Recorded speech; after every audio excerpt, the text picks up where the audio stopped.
Whiteout Survival'da cüzdanınızı yakmadan zirveye oynamak gerçekten imkansız mı? Bana uzun zamandır sıfırdan başlama serisi gelsin diyordunuz. Ben de diyorum ki bunu bir adım öteye taşıyalım ve zor modu açalım. Bugün oyuna sıfırdan başlasaydım ve düşük yatırım yapsaydım ya da hiç yapmasaydım neler yapardım? Tüm sırlarımı sizlerle paylaşıyorum. Üstelik kuralları ben değil siz koyacaksınız. Yorumlarda belirleyin. Bu seride hiç para harcamadan tam bir free to play mi olalım yoksa oyunun başında hayat kurtaran intikal, inşaat sırası ve indirimli ilk ultra kazanç aylık paketini alıp öyle mi ilerleyelim? Karar sizin, siz yorumlarınızda belirtiyorsunuz, ona göre ilerliyoruz. Hazırsanız seriye başlayalım balım. Normalde eğer kuralları size bırakmasaydım, başlangıçta hiç korkmadan o 3 temel paketi alırdım. İnşaat sırası, intikal ve ultra kazanç. Neden mi? Çünkü oyunun başında kaynağı açız. İnşaat sırası bize kalıcı olarak 2x inşaat yapma imkanı sunar. İntikal ise hayata daha fazla kaynak toplamamız için gereken sınırı verir. Bunlar başlangıçta genellikle vazgeçilmezdir. Ultra kazanç normalde pahalı gelse de ilk denemeler kısmındaki avantajla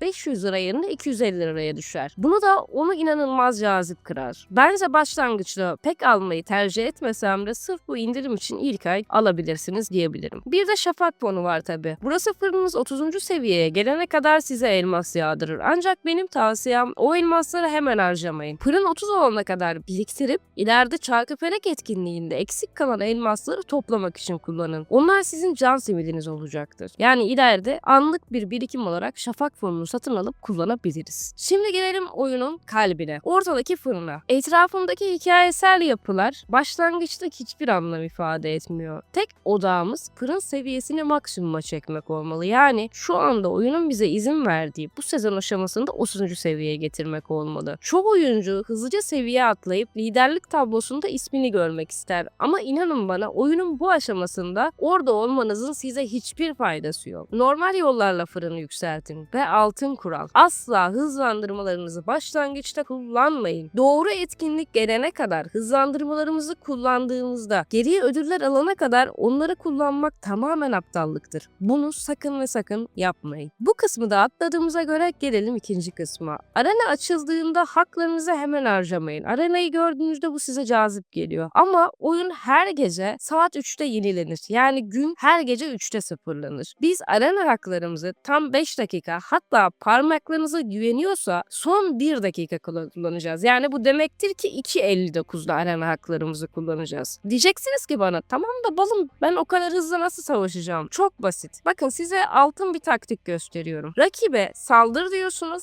Soldaki duraklatma işaretine basıp geri çekil diyorsunuz. Direkt maçın kazananını görüyorsunuz. Ve kaybedeni anında ekrana çıkıyor. Bu şekilde hızlıca haklarınızı kullanmak çok basit. Son saniyelerde bu taktikle yüksek sıralara yerleşebilirsin. Ama balım neden bunu bu kadar başta önemsiyoruz? Çünkü burada kazanacağın arena puanları ya da arena tokenleriyle arena mağazasından özel mitik kahraman doğum sandığı alacağız. Bu da ileride bizim kahramanlarımız için gerçekten önemli olacak. Yani şu anda ne kadar çok puan kazanıp ne kadar yüksek sıralamada tamamlarsak bizim için önemli olacak. Ayrıca her hafta pazar günü aslında haftalık tokenler gelir, ödüller. Bunlar bizim için daha da önemli. Bu şekilde ilerleye haftayı yüksek sırada tamamlayacaksınız. Hatta belki birinci bile olabilirsiniz. Bu sizin için mükemmel olacak. Bir diğer kısımda asker kampları ve kahraman dizilimi. Bakın piyade, mızrakçı ve okçu kamplarınızın asla uyumasına izin vermeyin. Asker basın ve yine basın. Terfi işlerine henüz girmeyin. Askerleri terfi etmeyi gördünüz ve orada size cazip geldi değil mi? Hayır. Onları hangi aşamada yapacağınızı bu serinin ilerleyen bölümlerinde anlatacağım. Önceliğimiz şu anda maksimum asker sayısına ulaşmak. Yani oyunun başında ne kadar çok askerimiz varsa o kadar fazla intikalimizi kaynak toplamaya göndeririz ve ne kadar fazla kaynak toplarsak başlangıçta fırınımızı daha hızlı yükseltiriz. İntikal sırası bu yüzden bizim için önemliydi. Bakın burada yine bir taktik daha var basit görünen. Fener görevleri. Şu gördüğünüz Fener'deki görevler size üşengeçlik gelir. Ama hayati kahraman parçaları verir. Başlangıçta hangi kahramanlara odaklanacağınızdan da bahsedeceğim hazır buraya gelmişken. Zaten oyun ikinci gün bize Molly'yi verecek. Onu yükselteceğiz. Bu bizim ilk mızrakçımız ama bunu yükseltirken bilmeniz gereken kurallar var. Molly'ye asla ve asla burada gördüğünüz turuncu mitik parçaları basmayacağız. Molly yavaş yavaş şekilde bizim 5 yıldız olacak ilk kahramanlarımızdan biri olacak. Ona hiçbir şekilde paket almayacaksınız. Molly kendiliğinden gelişecek mitik parçaları da biz Gen 2 yani oyunun ilerleyen aşaması gelene kadar biriktireceğiz ve asla kullanmayacağız. Bizim diğer kahramanlarımız ise Sergey, Bahiti, Clarice ve Patrick olacak. Bakın buradaki önemli nokta şu. Clarice'i geçici olarak kullanacağız. Jesse gelene kadar. Jesse geldiğinde Clarice'i yine alternatif olarak çekeceğiz kenara. Sadece kaynak toplama kahramanımız olacak. Neden bu kahramanları seçtik? Neden sadece 5 kahramanı maksimum seviyeye odaklanmak istedik? Çünkü oyunun Fırın'ın 13. aşamasında yanlış hatırlamıyorsam eğitim, drill kamp, tatbikat kampı açılacak. Yani burada tüm kahramanlarınızın ilk 5 kahramanın maksimum seviyesine göre eşit seviyeye yükseleceği bir arayüz gelecek. Bu da bize diğer kahramanlarımızı boşuna geliştirmememizi sağlayan, onlara seviye TP'leri basmamızı sağlayan basit bir içerik. Bu yüzden tek yapmamız gereken doğru kahramanlara yatırım yapmak ve doğru şekilde ilerlemek. Ayrıca bu kahramanlardan biraz daha detaylı ilerleyen günlerde bahsedeceğim. Şimdi çok fazla canınızı sıkmak istemiyorum ama şunu sakın unutmayın. Sergey, Bahiti,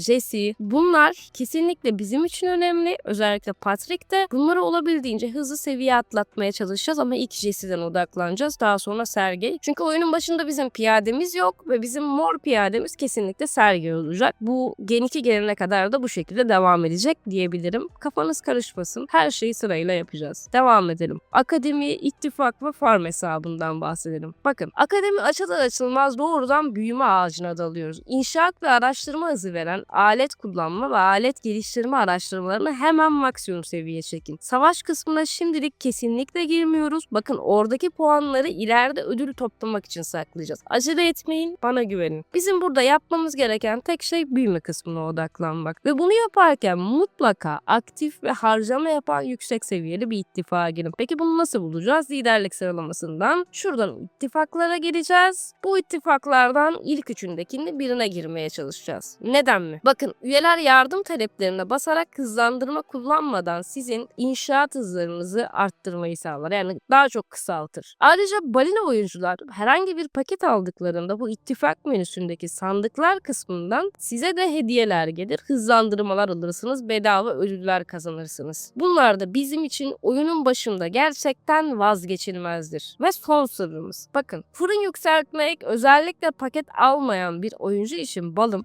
gerçekten zor oluyor bir yerden sonra. İlk 30 seviye bizi çok yoracak. Ve ilk günden bir hesap daha açın. Farm hesabı diyoruz buna. Şimdi bu size biraz tembellik gelecek. Sıkılacaksınız ya da üşeneceksiniz. Anlıyorum ama bu ileride çok fazla işinize yarayacak. Bu açtığınız farm hesabında kesinlikle ambarı yükseltmeyin ve kendinize yakın olan bir konuma ışınlayın. Yapmanız gereken tek şey şu: bu hesapla bol bol seviyesini aynı ana hesabınızla birlikte yükseltin. Ambarı yükseltmeden kaynak toplamaya göndermek, asker basmak. Şimdi topladığınız kaynakları da daha sonra kendinizi yağmalayarak o fırını yükseltmek için eziyete dönüşen kaynakları almak için kullanacaksınız. Eğer erken aşamada bunu geliştirir ve üşenmezseniz ileride bana çok dua edeceksiniz balım. O derecede diyorum. Yani bu kaynaklar bir yerden sonra yetmeyecek. Paket de alamıyorsanız sinir bozucu olacak. Ben gelişemiyorum ya, kaynak bulamıyorum Ela diyeceksiniz. Bunu çözmemizin yolu da bu olacak balım. Buraya kadar dediklerimi anladıysanız ilk gün için denemeler kısmını geliştirmeyi ve buraya kadar anlattığım bu temel adımları eksiksiz yapmayı unutmayın. Bakın eğer sıfırdan zor mod serisinin devam etmesini istiyorsanız bu videoyu beğenmeniz benim için çok büyük motivasyon. Videoya attığınız her yorum seriyi devam etmek için bana teşvik olacak. Gerçekten sıfırdan başlamak bence yorucu ama biz bunu birlikte yapabiliriz. Böylece herkes çok fazla bilgi öğrenebilir. Ve en önemlisi kuralları siz koyuyorsunuz. Yorumlara inin. Bu seriye hiç paket almadan tamamen ücretsiz mi devam edelim yoksa o bahsettiğim intikal, inşa sırası ve ultra kazançı ilk üçlü olarak başlayalım mı? Düşük de olsa bir yatırım yapalım mı? Siz bunu ifade edin. Ultra zor modda yapabiliriz. Bu tamamen size kalacak. Sizin fikirleriniz ve kararlarınızla ilerleyeceğiz. Ayrıca serinin devamında artık biraz daha ilk haftanın sonuna gelmiş olacağız ve neler yaptığımı anlatacağım. Yine nelere dikkat ettiğimi. Bunlar bizim için kesinlikle çok önemli olacak. Özellikle ilk ayı avı geldiğinde ayı avını anlatacağım. Ayı avı neden önemli olduğunu. Bir sonraki video için kanala abone olmayı, videoyu beğenmeyi unutmayın. Bildirimleri açın ki bir sonraki videoda koşarak gelin. Haberiniz olsun ballarım. Bir sonraki videoda görüşürüz. Sizleri seviyorum.